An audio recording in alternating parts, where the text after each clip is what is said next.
Erev Tov, désolé. Erev Tov, désolé que ça va être un peu plus court que d'habitude, mais j'ai un mariage juste après, enfin, qui va commencer bien avant, mais enfin, au moins que j'arrive avant la fin. Alors, aujourd'hui, on va parler de Kitetse la Milchama, c'est-à-dire qu'on va parler de la guerre. L'année dernière, je suppose que la plupart d'entre vous, comme moi d'ailleurs, vous ne vous rappelez pas exactement ce qu'on a dit, mais on avait parlé de la guerre intérieure et la guerre, on va dire extérieure, externe, c'est-à-dire le fait qu'on avait besoin nous-mêmes d'être en guerre contre nous-mêmes et que c'était pour cela que, on avait aussi une guerre extérieure à mener et une guerre intérieure. Et c'était notamment le sujet de la fraternité et de la hardout, justement, dont on a parlé l'année dernière dans ce cours. Aujourd'hui, je vais essayer de présenter, bien que je sais qu'il y a eu un cours déjà qui a déjà été fait sur ce thème, sur ce sujet, une série de cours d'ailleurs, du Rav Ackerman.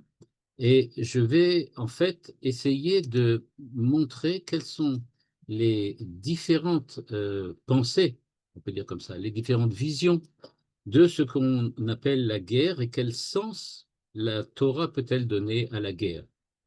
C'est-à-dire que depuis extrêmement longtemps, on sait qu'on s'est toujours confronté en tant qu'être humain à l'énigme de la guerre.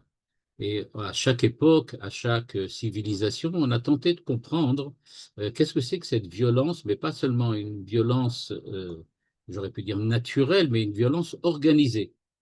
Le problème de la guerre, c'est que c'est une violence organisée par l'homme. C'est l'homme qui organise, c'est l'homme qui organise. Et, euh, et donc, euh, aujourd'hui, avec tout ce qui se passe dans le monde, aussi bien avec le conflit célèbre entre la Russie et l'Ukraine, mais encore beaucoup d'autres conflits, et évidemment au XXe siècle aussi, on ne peut pas ne pas voir dans la guerre quelque chose qui est véritablement fondamental, au sens que c'est véritablement ça influence véritablement l'ensemble de notre vie et notre quotidien, même aujourd'hui.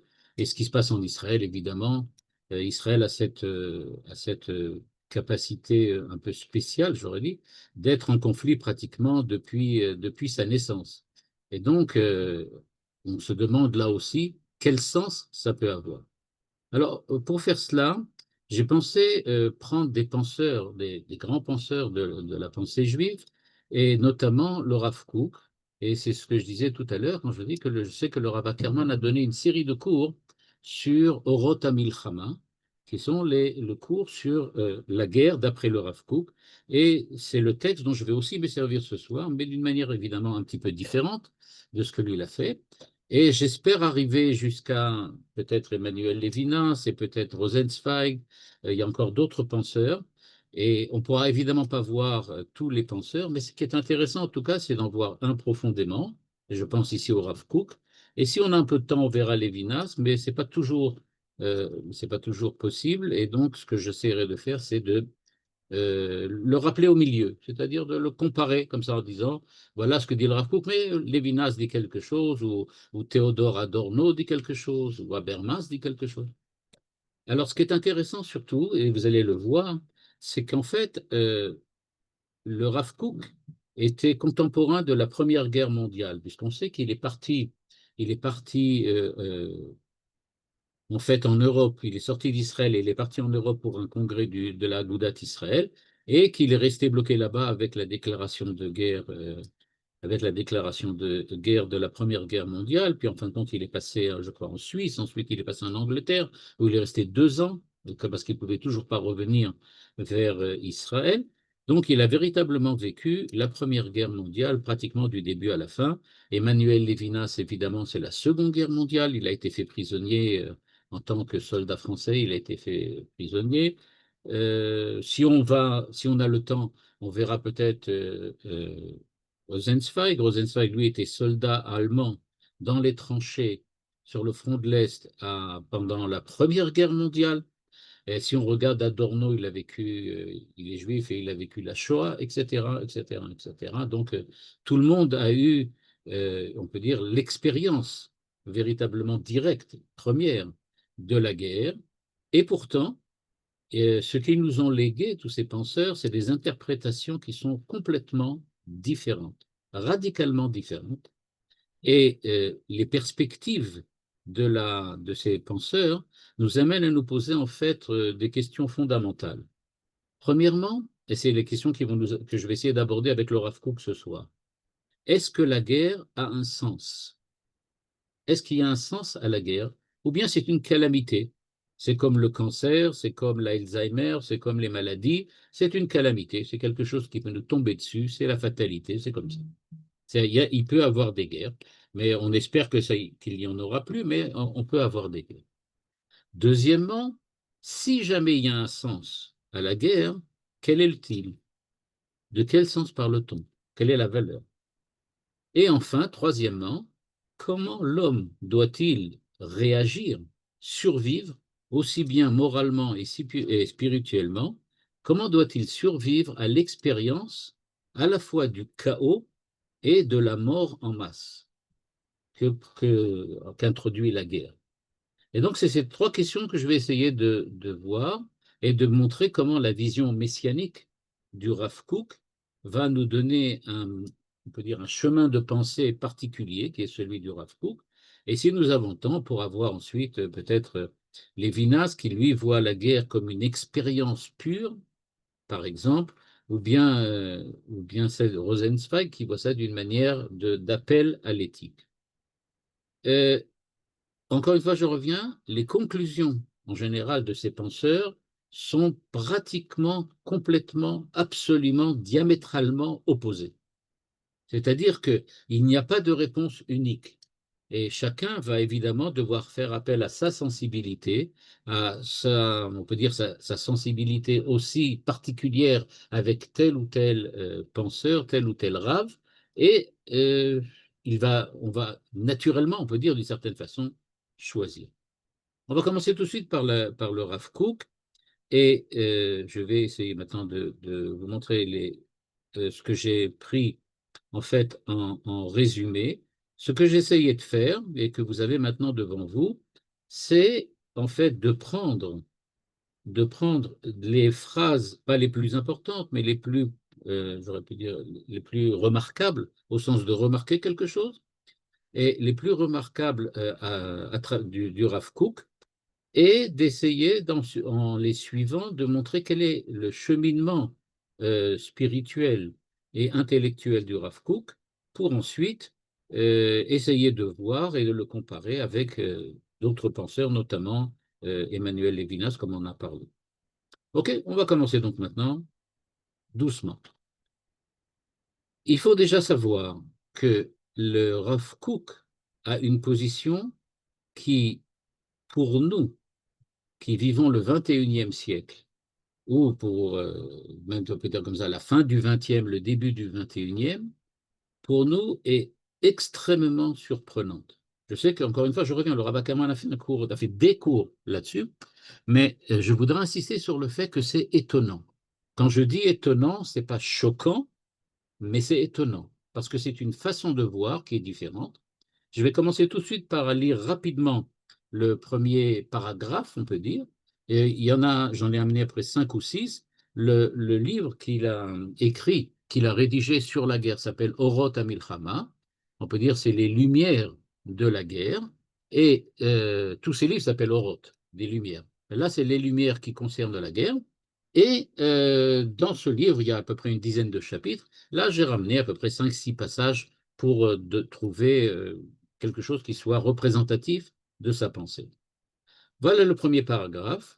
Et ensuite, je montrerai les autres, mais je n'essayerai pas, comme d'habitude, de les analyser vraiment, mais plutôt d'essayer tout de suite de tirer de ce qu'il écrit les conclusions au niveau de la pensée. Alors voilà ce que dit le Rav Kook. Il nous dit, quand il y a une guerre Gdola Baolam, une grande guerre dans le monde, évidemment, il parle ici de la Première Guerre mondiale, donc c'est à ça qu'il fait allusion. Mitorer Koach HaMashiach, à la ligne 2. Le Koach, c'est-à-dire la puissance messianique, se réveille. Et il rentre dans une grande description poétique. Et Azamir Igia, le temps de la récolte arrive, c'est-à-dire nous sommes à la fin des temps. Zamir Haritzim, il fait un jeu de mots. Zamir, ça veut dire aussi récolter, mais ça veut dire aussi couper une branche. Élaguer. Donc il dit Zamir Aritzim, Zmir Aritzim, c'est-à-dire élaguer les méchants, à Reshaim Nikradim Mina Olam, Va Olam Mitbasem. Et donc les gens mauvais, les Reshaim disparaissent du monde, le monde devient embaumé, dans le sens que embaumé d'un parfum. Le Kolator Nishma Be'artzenu, et on entend la voix de Dieu qui appelle pour le temps messianique. Il continue en disant, et là par contre, on peut rajouter le mot parfois choquant. Pourquoi? Parce qu'il nous dit la chose suivante maintenant. Déjà de dire que quand il y a des grandes guerres, c'est le Messie qui arrive, c'est pas évident. Mais après ça, il rajoute, Ayechidim anispim belo mishpat, les particuliers, les individus qui disparaissent, qui meurent sans procès, c'est-à-dire il parle évidemment des soldats qui meurent pendant la guerre, chez Betoch Hama'apecha shel Shetef Hamilchama, donc il dit, c'est cette mort-là, Yeshba mimidat mitat tzadikim amechaperet. C'est-à-dire, les gens qui meurent, ils sont en fait des tzadikim qui expient les fautes. De qui, de quoi, on va en parler tout de suite. Et donc, ça vient être une expiation. Alors là, évidemment, pour quelqu'un du 21e siècle, c'est un peu choquant.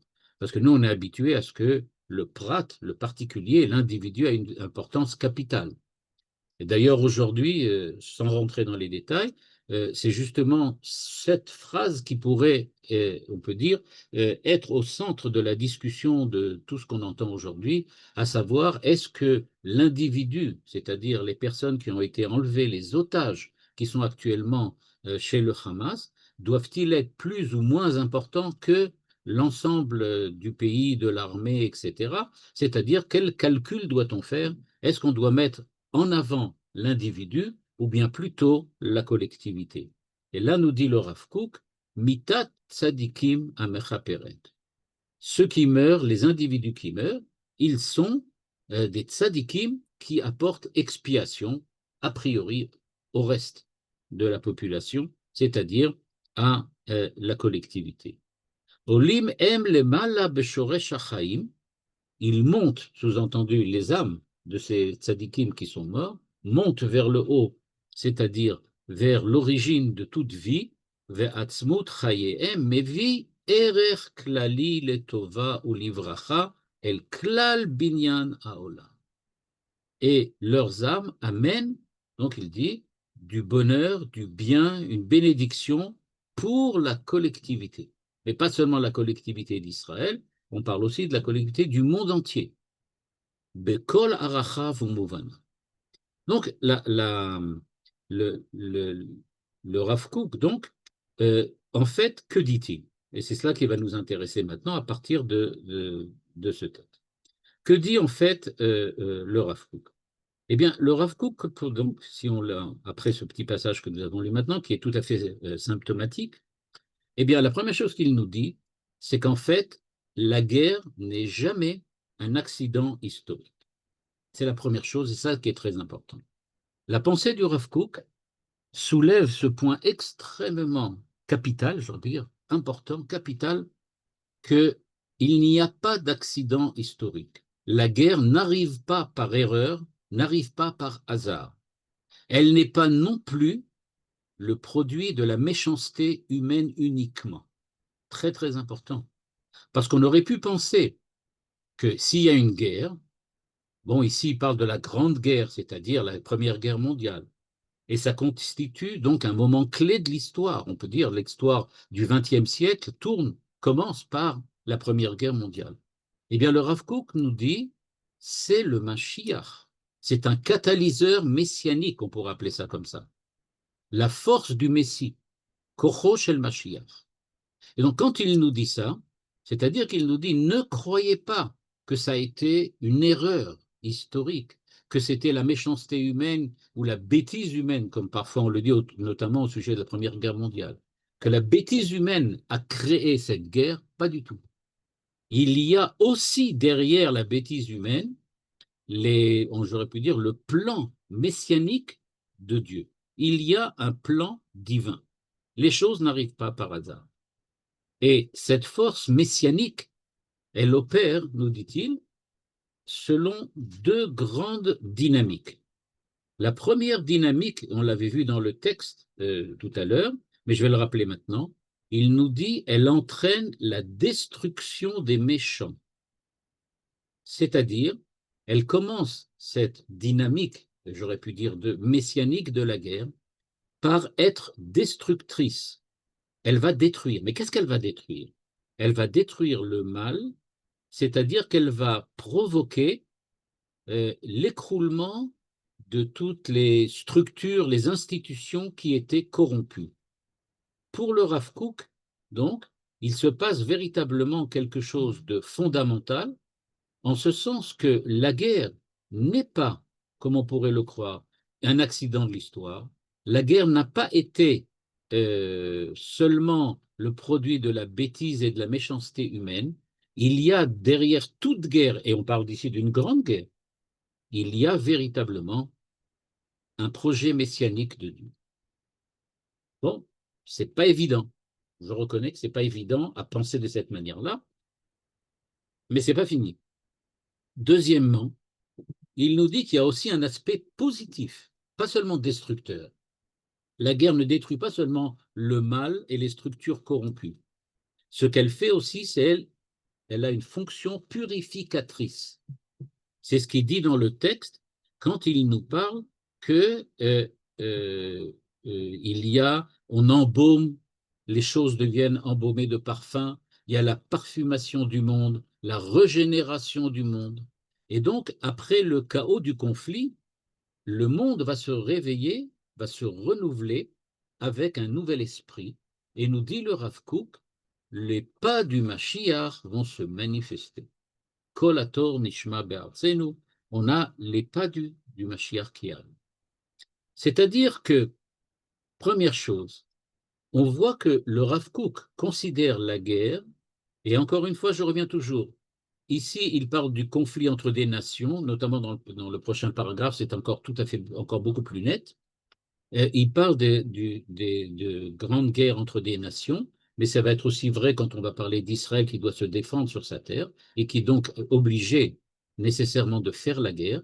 Eh bien, pour lui, il veut dire que ces guerres ne sont pas seulement dues à la causalité, pardon, à la causalité historico-sociologico-militaire. C'est pas seulement ça. Il y a derrière tout ça un plan divin. C'est pas une erreur. Et c'est très important de le remarquer parce que si nous regardons parmi tous les grands penseurs du peuple d'Israël, si on regarde durant toute l'histoire, une des notions les plus importantes de la Torah est ce que l'on appelle Ashgacha. Dieu est Mashgiach. Il y a une providence divine. Le monde n'est pas jeté au hasard. Et bien évidemment, dit le Rav Kook, si le monde n'est pas jeté au hasard, la guerre, avec tout ce qu'elle entraîne, ne peut pas être un produit du hasard. Il y a donc derrière tout ça Ashgacha, Ashgacha Hashem.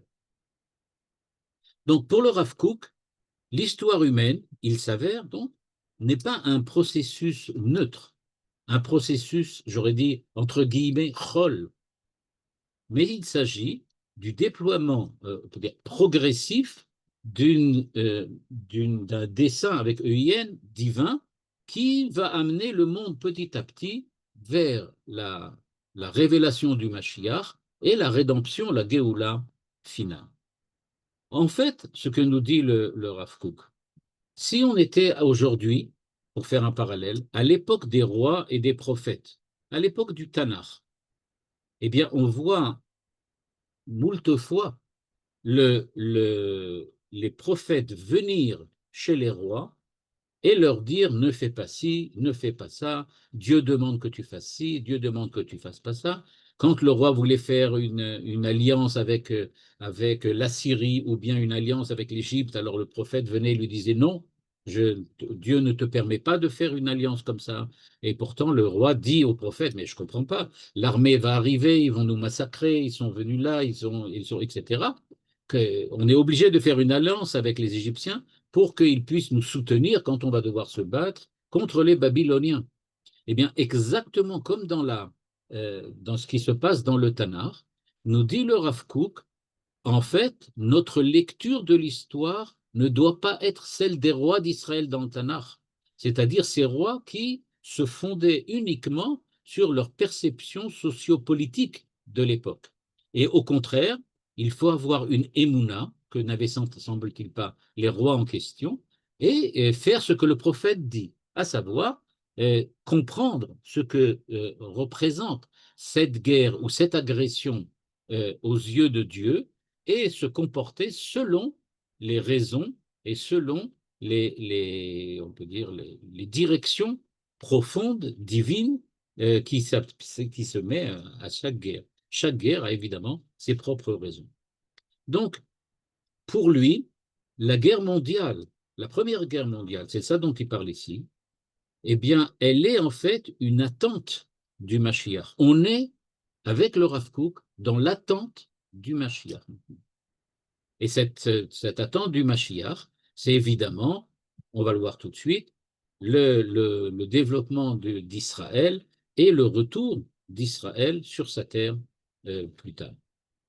Donc, ça, c'est la première idée qui est exprimée par le Rav Kook. Et donc, on arrive maintenant à la seconde idée, dont on a lu le texte, c'est qu'est-ce qui se passe alors au sujet des victimes innocentes, vraiment, de la guerre.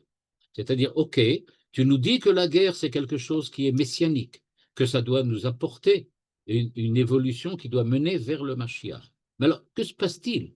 Comment justifier théologiquement, religieusement, la mort de tant d'innocents? Peu importe de savoir de quel camp ils sont, mais il y a des innocents qui meurent partout. Et donc, à ce moment-là, nous dit le Rav Kook, eh bien, c'est une espèce de mitat tzadikim mechaperet, une espèce de théologie qui dit qu'il y a des gens qui sont sacrifiés au sens de korban, c'est-à-dire qu'il y a véritablement des corbanotes. Pourquoi? Comment fait-on pour expier une faute? Eh bien, au temps du temple, on allait au temple avec un animal que l'on sacrifiait, une offrande que l'on apportait. Eh bien, la disparition ou l'élévation de l'âme de ces victimes innocentes vers Dieu, eh bien, elle, comme il nous l'a expliqué, apporte l'expiation à Israël et au monde entier. Donc, que se passe-t-il véritablement? D'après le Rav Kook, et donc je vais essayer maintenant de montrer quels sont on peut dire les grands principes qui sous-tendent la pensée du Rav Kook. Eh bien, d'après le Rav Kook, premièrement, on voit bien que le monde avance par des crises. Les guerres, nous dit-il, sont pas nécessaires. Elles sont présentes, pardon. Les guerres ne sont pas évidemment quelque chose de nécessaire, mais elles sont en tout cas présentes dans l'histoire. Et en tant que présentes dans l'histoire, la guerre est un fait politique. Mais non seulement elle est un fait politique, nous dit le Rav Kook, mais elle est aussi une espèce de bouleversement ontologique qui touche l'être même de l'homme, l'être même de la société, l'être même d'Israël, l'être même du monde et de l'humanité. C'est-à-dire, nous dit-il, la guerre vient secouer véritablement l'humanité tout entière parce que on est en train de réajuster le monde pour l'amener à être dans la situation que Dieu veut lui voir prendre au temps messianique.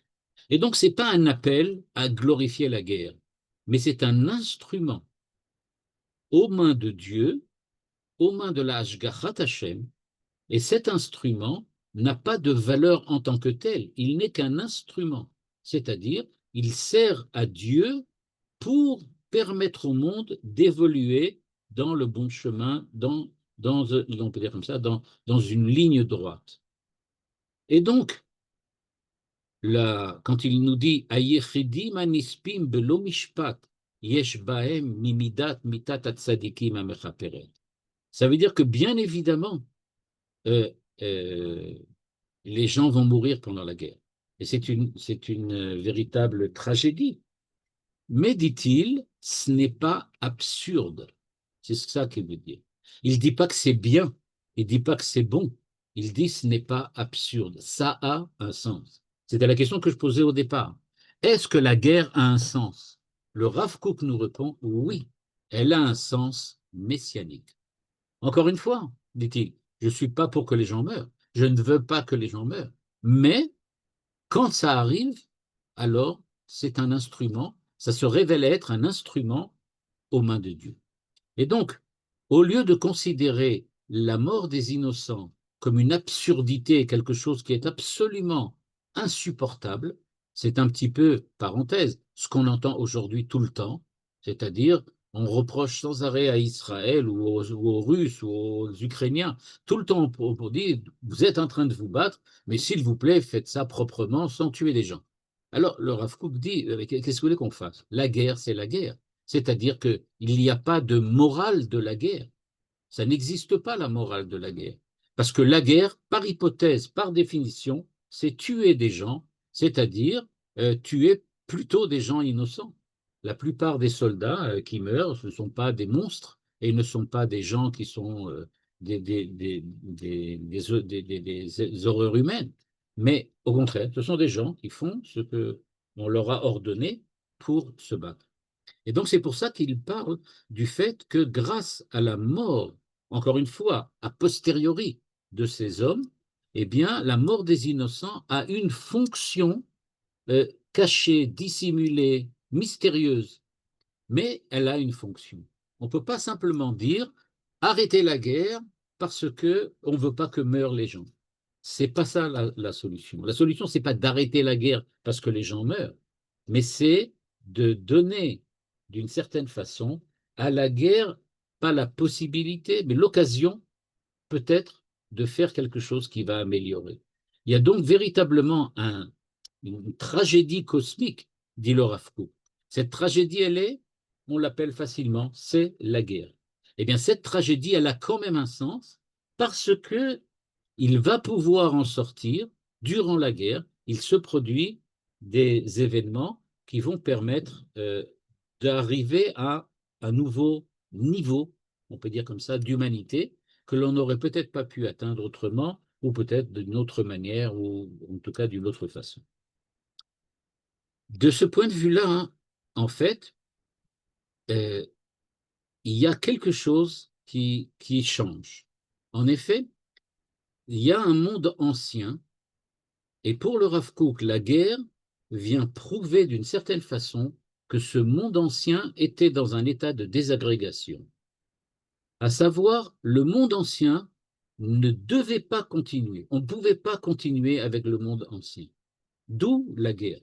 Comme on l'a dit, la guerre, c'est un moyen. C'est un moyen que Dieu s'est donné pour réagir au fait que l'ordre est dépassé, l'ordre ancien est dépassé, et au moment où on doit changer l'ordre, où on doit changer la structure ou l'infrastructure du monde, eh bien, il y a effectivement des sacrifices qui vont être accomplis. Et donc, ce sacrifice vraiment involontaire, ce n'est pas une punition, mais c'est ce qu'il appelle une transition. On va passer d'une certaine façon, je ne sais pas si vous l'avez remarqué, mais il explique que les âmes des gens innocents vont monter vers Dieu et elle va créer du bonheur et du bien par la suite.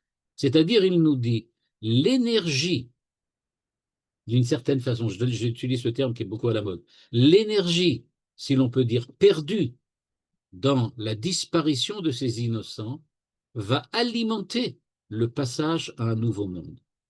C'est un peu la position du Rav Kook. Il y a donc quelque chose dans la disparition, dans la mort des innocents, qui va apporter la possibilité de créer une dynamique qui va nous permettre de passer à une nouvelle période, à une nouvelle époque dans laquelle la vie humaine sera beaucoup plus honorée qu'elle l'était jusqu'à maintenant. Au fond, d'une certaine façon, la capara, l'expiation, c'est en tout cas comme ça que Manitou l'expliquait en général. Il nous disait que la capara, ce n'est pas je pardonne à quelqu'un qui a fait du mal, mais c'est je restaure l'équilibre qui a été rompu par le comportement négatif de ce qui s'est passé. Donc, quand on fait capara d'une faute, la faute a créé un déséquilibre. La faute a créé un manque d'unité, un manque d'humanité. Eh bien, c'est ça que l'on va restaurer, capara, avec la disparition des justes, qui crée un espèce d'impact euh, métaphysique, je dirais dans le cas du Rav Kook, même mystique, d'une certaine façon. Et donc, euh, c'est la structure même du réel qui fait que la mort des innocents devient créatrice de sens. Et donc, aux yeux du Rav Kook, ce n'est pas une erreur, il y a une vraie Ashgacha. Et c'est peut-être pour cela que certains ont malheureusement vont disparaître durant la guerre et que d'autres pas. La valeur de l'individu ici peut-être changer. Évidemment, tout ce que je dis ici maintenant, ça à prendre vraiment avec des pincettes et et beaucoup d'attention, parce que, évidemment, on parle de choses qui sont extrêmement fines et qui demandent très certainement à être nuancées euh, à la fois dans leur définition et dans leur application. Le Maharal de Prague, notamment, quand il parle de la destruction du temple et de l'exil dans Netzach Israël, dit lui aussi que, en fait, Gaal, qui veut dire la Géoula, la rédemption, et Gala, Gimel Lamed Hei, veut dire la galoute, c'est-à-dire l'exil, et Gaal veut dire la rédemption. La différence entre les deux, c'est que le Aleph de Gaal est au milieu du mot. Gala, le Hei du mot est à la fin. Et à part ça, tous les deux utilisent dans leurs racines Gimel et Lamed. C'est-à-dire, nous dit le Maharal de Prague, dans le Hei, qui représente les 4 directions du monde, il y a le Aleph, c'est-à-dire que dans la Galoute, il y a déjà la Géoula. Il y a une dynamique cachée à l'intérieur de la Galoute qui nous dit que on va atteindre un jour Gaal, la Géoula. C'est-à-dire, nous dit le Maharal de Prague, exactement comme le dit le Rav Kook, dans la destruction de la guerre, il y a déjà une certaine forme de processus qui s'est entamé, qui va nous amener, nous pousser plus tard vers la Géoula, mais c'est déjà un processus de Géoula. La guerre elle-même, elle est déjà un processus de Géoula. Puisque je disais, on pourra peut-être en parler. Alors là, je vais rappeler Emmanuel Levinas. Pour Emmanuel Levinas, il est à l'opposé, à 360, pas en 360, mais plutôt à 180, sinon il serait déjà revenu au même endroit, mais à 180, il est vraiment à 180 degrés du Rav Kook. Parce que lui dit, aucune mort d'innocent n'est justifiable. Aucune mort d'innocent. C'est-à-dire que pour le Rav Kook, il y a véritablement dans la guerre un horizon cosmique, dans le sens où la mort, la guerre, la disparition va nourrir le moteur de l'histoire et la faire progresser vers l'époque messianique. Lévinas dit non, absolument pas. Ce qui est infini ici, ce ne sont pas les temps messianiques, c'est l'éthique, le rapport au prochain. Et la disparition d'un innocent est absolument irrécupérable. On ne peut pas rendre la vie à quelqu'un. Je sais il y a un poème en anglais qui dit quelqu'un a disparu, la vie ne sera jamais plus la même. Peu importe le niveau de parenté que l'on a avec la personne en question, peut-être même aucune parenté, mais la disparition d'un être, si on en a pris connaissance et si on y est attaché d'une façon ou d'une autre, transforme à jamais la vie. On le voit pour les parents, évidemment, etc. Euh, Hannah Arendt, elle aussi, dans son livre qui s'appelle Les origines du totalitarisme, quand elle parle de la guerre moderne, elle parle du fait que dans la guerre moderne, l'individu a perdu complètement tout sens. Il n'y a plus d'individu. L'individu devient superflu, dit Hannah Arendt. Et alors le Rav Kook lui dirait, non, tu as tort, parce que la mort apparemment absurde de chaque individu est en fait récupérée, elle participe à un drame et à une trame métaphysique et messianique. Et donc, il n'y a pas de possibilité d'effacer l'individu. Au contraire, sa mort fait partie d'un processus qui va être un processus messianique. Donc, pour faire un petit résumé, eh bien, pour le Rav Kook, la guerre est un mouvement messianique. C'est une partie, c'est un épisode du mouvement. La destruction des structures, pardon, la destruction des infrastructures qui sont injustes ouvre la voie à un monde meilleur, quoi qu'il arrive. Question que tout le monde se pose. Alors les innocents, ils ne sont pas perdus, dit le Rav Kook. Leur disparition va contribuer, mais évidemment de manière mystérieuse, on ne peut pas savoir comment, à la réparation, à l'expiation universelle. Le monde entier va bénéficier de cette mort. Évidemment, on ne la demande pas, évidemment, on ne la veut pas, mais il faut savoir que ce n'est pas absurde, il y a quelque chose qui va se passer. Et donc, dit le Rav Kook, je n'ai pas une vision qui va glorifier la guerre, mais je vais tenter, c'est ce que fait ici le Rav Kook, de donner un sens métaphysique à quelque chose qui, historiquement, est absolument et complètement absurde. C'est ce que fait le Rav Kook. C'est-à-dire, le Rav Kook dit, je ne veux pas devenir un tout feu tout flamme. C'est pas ça le but. Le but, c'est de savoir qu'il y a un sens, mais métaphysique, au niveau de Dieu, de cet absurde historique. Donc, le véritable problème, donc, que l'on voit donc maintenant, c'est que la guerre est, est quelque chose pour le Rav Kook qui dépasse l'individu, mais qui ne l'abolit pas, qui ne le rend pas inutile, qui ne le rend pas superflu, comme disait Hannah Arendt. Il dit non, non, non, nous avons malheureusement besoin des individus. De quoi parle-t-il quand il parle maintenant du fait qu'il y a des infrastructures qui sont négatives, corrompues? De quoi parle-t-il? En fait, lui, il parle d'un point de vue historique de ce que l'on appelle la culture qui s'est, on peut dire, épanouie, notamment en Europe, surtout à l'époque des Lumières.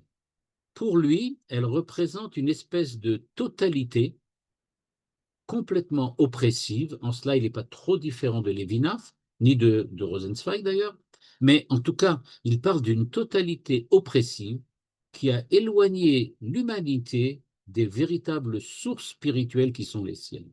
C'est-à-dire, dit-il, on a oublié Dieu, on a oublié la Hashgacha, on a oublié Israël. On est rentré dans un processus dans lequel on crée des infrastructures, une culture qui va être en fait négative pour l'homme et dans cela, encore une fois, parenthèse, aussi bien Rosenzweig, aussi bien Hannah Arendt, aussi bien Buber, Kierkegaard, on peut en citer des dizaines, pensent qu'effectivement, le siècle des Lumières a créé une totalité oppressive. Celle qui pense que on est en fait dans un monde dirigé par la raison, que si la raison a besoin, elle va piétiner, écraser les individus. Et donc, nous dit le Rav Kook, c'est contre cela que je pense que la guerre apparaît. La guerre apparaît, nous dit comme moyen entre les mains de Dieu, elle apparaît comme le moyen pour Dieu de remettre l'humanité tout entière face à Dieu, face à la Torah, face au mitzvot. Et donc, elle dit, l'Europe s'est coupée de toute source spirituelle véridique et véritable. Dieu la Torah. Et cette culture du rationalisme qui se suffit à lui-même, le matérialisme absolu comme on l'a aujourd'hui, dans lequel une chose n'existe que si elle est matérielle, eh bien, elle dit, elle crée une illusion de progrès, dit le Rav Kook. Et en même temps, elle étrangle l'homme en tant qu'homme. Parce que elle étrangle l'homme qui penserait qu'il y a dans l'existence une dimension qui le dépasse, qui a Dieu. Elle ramène tout ce qui concerne l'homme à ce que l'on peut voir avec les cinq sens et à ce que l'on peut comprendre avec notre petit esprit. eh bien, cette faillite morale de la civilisation, comme le diagnostic le Rav Kook, eh bien, cette faillite morale, de l'intérieur, nous dit-il, on ne peut pas la voir, on ne peut pas la discerner. Nous, on a l'impression que c'est la normalité. Mais, nous dit-il, la providence de Dieu, la Hashgachat Hashem, va utiliser la guerre comme un espèce de moyen, j'aurais pu dire, de choc pédagogique. L'histoire, donc, impose à l'humanité la preuve que toutes les fondations soi-disant morales de la société sont en fait fragiles et susceptibles de se désagréger complètement. Donc pour lui, la guerre n'est pas bonne, c'est pas un bien. Alors qu'est-ce que c'est? C'est un rôle purificateur. Elle va libérer les impuretés, balayer la corruption, redonner un ordre spirituel, etc. Le chaos qui précède la reconstruction, pour lui, c'est la guerre. La guerre, c'est cette destruction d'un monde qui, en fait, était déjà spirituellement mort. Et donc, pour arriver et permettre à un monde renouvelé d'émerger, il va falloir nécessairement passer par un traitement de choc qu'on appelle la guerre. Et donc, pour lui, vous l'avez certainement compris, la guerre, ce n'est pas une finalité en soi. On ne veut pas la guerre, on veut un nouvel ordre moral, on veut une nouvelle spiritualité, ce que Rosenzweig a appelé une nouvelle pensée, une nouvelle manière de penser, grâce à, comme le disait aussi Rosenzweig, la Géoula que ça doit amener au monde. Et je voudrais juste malheureusement juste terminer, bien il y aurait peut-être encore beaucoup à dire dans la possibilité dans cette possibilité de penser que nous propose le Rav Kook, c'est que, premièrement, on l'a dit, le mal, c'est pas un absurde, c'est l'Hashgachat Hashem. Évidemment, il pense à l'exil, les destructions, les pogroms, tout cela qui sont pour lui comme des accélérateurs messianiques. Et il a aussi, il ne faut pas oublier, toute la pensée de la Kabbalah, qui Rav Kook évidemment connaissait, évidemment. Donc il dit la pensée de la Kabbalah, qui était une pensée qui parle notamment chez le Harizal de ce qu'on appelle la chute des vases, le bris des vases, la lumière qui s'éloigne et qui revient, etc. Le Tzimtzum, dans lequel toute la Kabbalah est fondée, elle aussi, sur cette dialectique destruction, reconstruction. Dieu, pour créer, va mettre en place une structure qui va détruire, puis reconstruire. Le rôle de l'homme étant précisément d'être reconstruit. Je terminerai donc juste en disant que le Rav Kook nous propose ici, premièrement, une lecture spirituelle des crises bellicistes. À chaque fois qu'il y a une guerre, le Rav Kook nous dit, ne faites pas comme les rois du Tanakh qui lisaient seulement la sociologie, les tactiques et tout ce qui tourne autour de la socio-économie et de la guerre. Il faut une lecture spirituelle. Il faut voir ça en termes de Mashiach, en termes de pensée, en termes de corruption, en termes de désagrégement de la culture. Deuxièmement, il faut comprendre que la modernité n'est que prétendument libératrice, mais en fait, spirituellement, elle n'a rien à proposer à l'homme qui veut la véritable et la véridique liberté, c'est-à-dire celle d'être proche de Dieu. Troisièmement, il faut laisser l'homme pouvoir se maintenir en espérance messianique. La guerre, ce n'est pas un chaos, c'est pas un chaos ultime, peut-être, faudrait-il dire, mais c'est le prélude à une régénération. Ce qui est difficile pour nous d'accepter, évidemment, c'est que nous avons l'habitude aujourd'hui, et c'est ce que Lévinas voulait proposer, nous avons l'habitude de centrer toute notre vie et notre quotidien sur la dignité absolue de l'être humain individuel. Et cela, pour nous, c'est difficile de pouvoir nous mesurer avec les pensées du Rav Kook. Ensuite, Est-ce que, comme vont le dire certains qui peut-être ne comprennent pas jusqu'au bout la pensée du Rav Kook, au fond, qu'est-ce qu'il fait? Ben, il prend des tragédies historiques et puis il dit, ouais, c'est pour que ça arrive quelque chose de bien par la suite. C'est pas ce que dit le Rav Kook. Le Rav Kook dit, quand il y a un niveau de pourriture, il y a des choses qui vont plus. Et c'est à ce moment-là que la guerre intervient. Troisièmement, c'est très très difficile pour nous qui avons vécu la Shoah, pour nous qui vivons les guerres d'Israël, de prendre cette lecture messianique directement dans le journal. C'est-à-dire, je voudrais juste, et c'est par ça que je terminerai, en disant que lui, il avait cette force de pouvoir véritablement lire et comprendre l'histoire humaine de son époque dans une optique messianique. Nous n'y sommes pas tellement habitués. La Emouna dont parlait Manitou, la Emouna dont parlait aussi le Rav Kook, c'est justement cette capacité à lire dans dans le cadre d'une espèce de révélation du Mashiach et de la révélation de Dieu, d'être capable de lire les événements les plus tragiques de l'existence humaine. Et c'est pour ça que lui dit-il aussi que, là je vais juste le dire sans trop rentrer dans les détails, grâce à cela, il se peut qu'il y ait un réveil de l'identité d'Israël et que c'est le réveil de l'identité d'Israël va ensuite illuminer l'ensemble des autres nations qui, elles aussi, vont comprendre l'importance de se rapprocher de Dieu et l'importance d'Israël dans ce cadre-là.